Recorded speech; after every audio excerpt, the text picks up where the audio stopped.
And then there are things like this.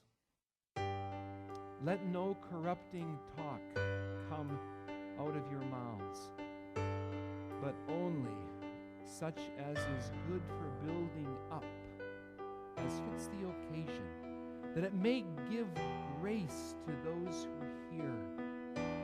Let all bitterness and wrath and anger and clamor and slander be put away from you, along with all malice. Be kind to one another, tender-hearted, forgiving one another, as God in Christ forgave you. It's Ephesians 4. Be kind to one another, tender-hearted, forgiving one another, as God in Christ forgave you.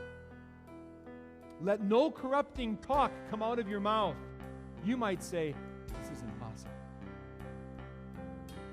Let all bitterness and wrath and anger and clamor and slander be put away from you, along with all malice. Be kind to one another, tender-hearted.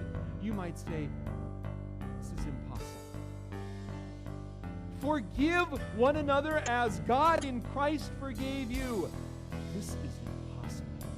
You say. And you know what?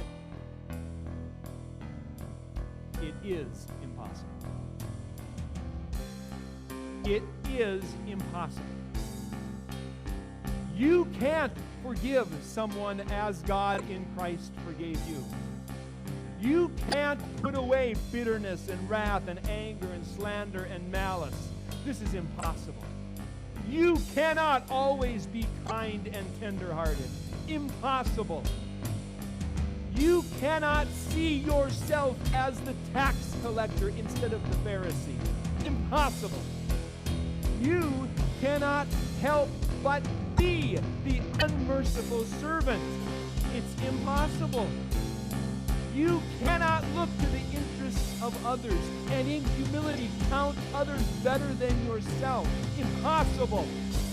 You cannot do all things without grumbling or complaining. This is impossible. It's all impossible. Unquestionably, undeniably impossible. Except with God, all things are possible.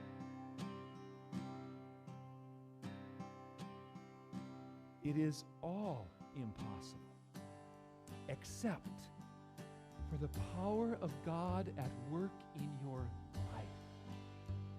The immeasurable greatness of His power toward us who believe, according to the working of His great might that He worked in Christ when He raised Him from the dead and seated Him at His right hand in the heavenly places, as Paul wrote in the Ephesians. All things are possible with God through Jesus Christ. Human effort cannot accomplish what God requires. But God will accomplish what God requires. And if you need proof of that, if you need proof that God will accomplish what God requires, look to the cross. You look to the cross, where we see the one who died for our complaining and grumbling and slander and bitterness and wrath and anger and conceit and selfishness, and made possible what otherwise would be impossible: forgiveness of sin and peace with God. The ability to meet the impossibly high standard to which Jesus calls His followers, and the forgiveness of our failures when we miss the mark. Look to Christ. Follow the leader.